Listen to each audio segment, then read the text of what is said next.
Sementara itu, Kementerian Keuangan akan menyiapkan insentif agar implementasi kebijakan tax amnesty semakin menarik dan diminati. Salah satunya, Ditjen Pajak akan menyiapkan pasal pilihan repatriasi bagi wajib pajak yang mau mengembalikan dananya disimpan di dalam negeri. Pemerintah bersama DPR masih menggodok rancangan Undang-Undang Tax Amnesty atau pengampunan pajak. Hal ini merupakan insentif pajak yang rencananya akan dikeluarkan pemerintah untuk menarik dana yang terparkir di luar negeri. Agar lebih diminati oleh wajib pajak, Kementerian Keuangan pun menyiapkan insentif berupa repatriasi. Repatriasi aset ini akan menjadi pilihan yang ditawarkan bagi wajib pajak yang mau mengikuti pengampunan pajak. Menteri Keuangan Bambang Brojonegoro mengatakan nantinya akan diberikan tarif tebusan yang lebih rendah bagi yang merepatriasi asetnya. Skema repatriasi ditawarkan melalui penerbitan surat berharga negara dalam bentuk rupiah. Maksudnya ada pasal mengenai repatriasi, ya, yang sifatnya optional, ya. Nanti sifatnya insentif kalau melakukan repatriasi. Kalau kesiapannya kita akan siapkan, ya. Utamanya salah satunya dengan government bond, ya. Government bond kita akan siapkan.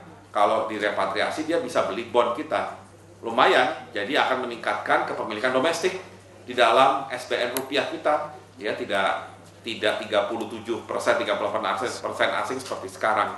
Dan itu menurut saya sangat bagus kalau repatriasi langsung bisa memperbaiki komposisi asing dan domestik di dalam kepemilikan SBN rupiah kita.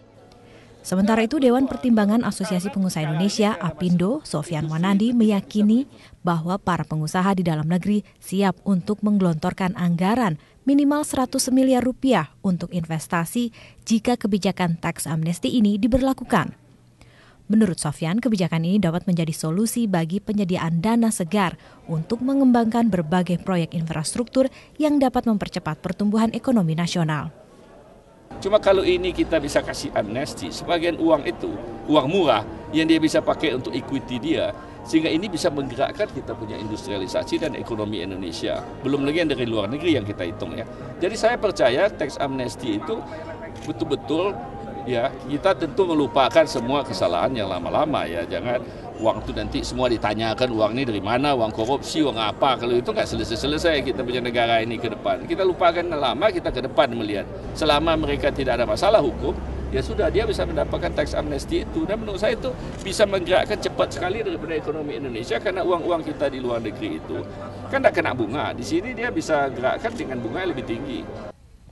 Dengan adanya tax amnesty ini, pemerintah belum dapat memastikan berapa jumlah dana yang bisa dibawa kembali ke Indonesia.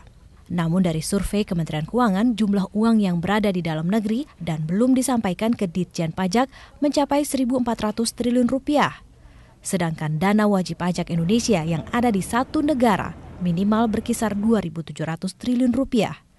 Dana inilah yang ingin ditarik kembali ke dalam negeri.